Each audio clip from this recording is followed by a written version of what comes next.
Oh my, it's Qwentophy.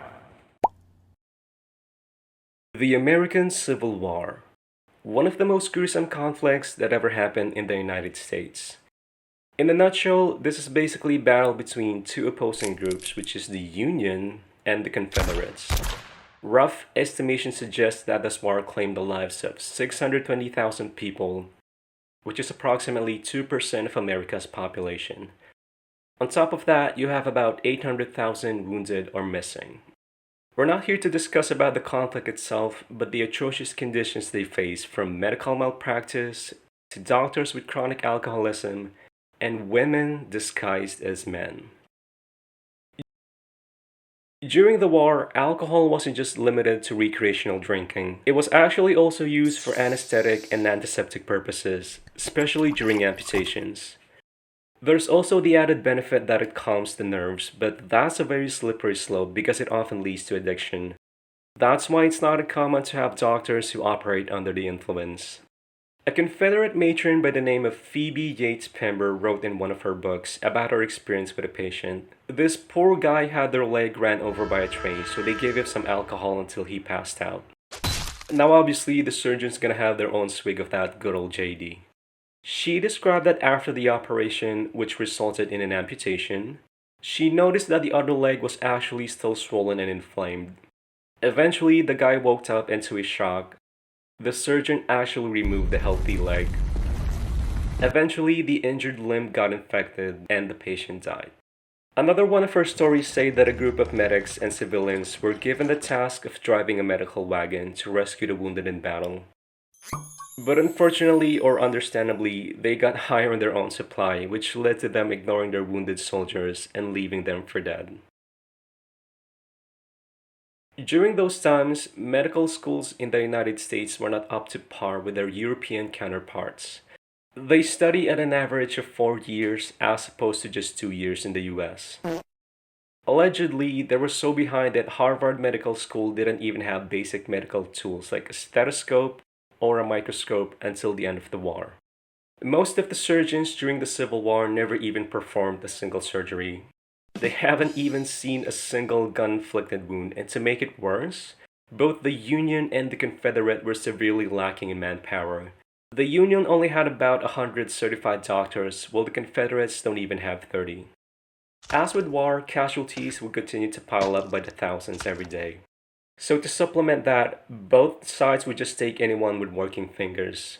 The best they're gonna get is a military surgeon's manual and a swig of whiskey. Women also participated in this brutal war, mostly as cooks or nurses in hospitals caring for the wounded. But some of them actually went even deeper by way of disguises. During the Battle of Gettysburg, there was a group of women known as Lady Spies.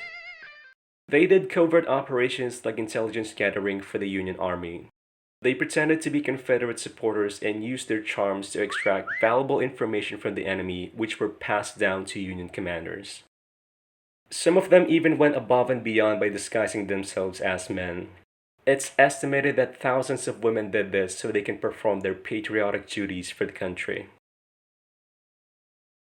Since medical education, if you can even call it that, during the Civil War was so substandard, a lot of part time doctors came up with their own treatments, which made their situation worse. Infections like gonorrhea were treated with whiskey mixed with roots and wood resin. Obviously, it didn't help much unless they had a swig of it, I guess. You can see a pattern here. In extreme cases, afflictions like syphilis, genital warts, swollen lymph nodes, rashes, fever, or even mental issues, they were remedied with mercury, which is hopefully, as we all know during modern times, is a highly toxic chemical element. Another shocking belief they had back then was that pus is a healthy sign that a wound is recovering. They even went so far as to collect pus in a jar and deliberately wipe that on other patients' open skin to promote faster healing. Unsurprisingly, this caused uncontrolled cross infection from one patient to another. Mercury chloride, which is also used as a wood preservative in embalming solution of all things, was given to people with diarrhea. This results in vomiting and further loss of bowel control, which leads to dehydration, ultimately causing death. The two most common drugs that were widely used and abused during the mid 1800s were morphine and opium. These mostly came from Europe, but obviously they needed to be shipped to America. But how would you do that when your enemy keeps blocking your supply at every port? This led to the Confederates obtaining their fix through other means like indigenous plants or making jankum. If you don't know what that is, it's the shit. Ultimately, this proved inefficient, so a solution they came up with is children's toys. They would pack porcelain dolls with contraband to avoid detection by the Union blockade.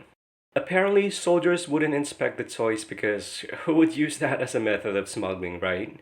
Can you imagine opening up a crate full of dolls with literal bulging heads and thinking, yup, ain't no way in Civil War hell there's drugs in them dolls. If it wasn't bad enough that there's a war waging every single day which lasted 4 years, diseases like pneumonia, tuberculosis, malaria, and measles were rampant. Local streams, which are the main source of water, have been contaminated. This caused further spread of even more diseases like dysentery. Wars had always been a huge logistical nightmare, even with modern military superpowers. The issue of food supply and basic needs proved to be challenging. Soldiers in the Civil War were severely underfed and malnourished. It made their immune systems weak to something as simple as the common flu. Sanitation back then was not a top priority. Surgeons would use their tools on hundreds of patients without once sterilizing or even washing it with water. In fact, it wasn't uncommon to see a surgeon holding their tools with their mouth. It got so bad that 2/3 of the casualties were not actually caused by gunshots, but the onslaught of diseases that were ever present wherever they go. After the countless casualties from diseases, it finally became apparent to physicians that something needed to change in their medical ways.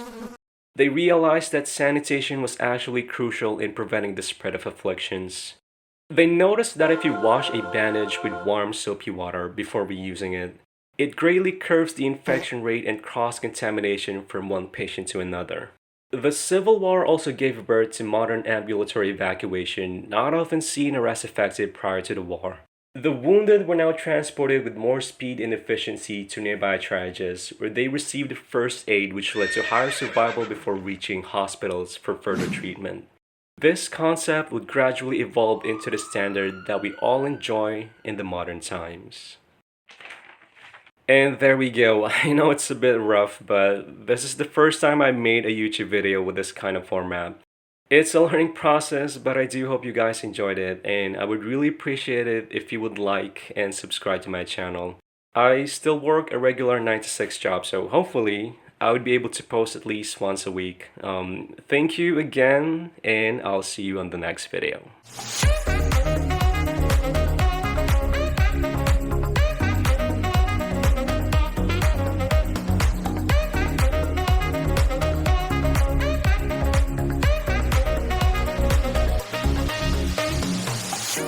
I don't deny there's some strange evolutionary process going on, but mankind won't be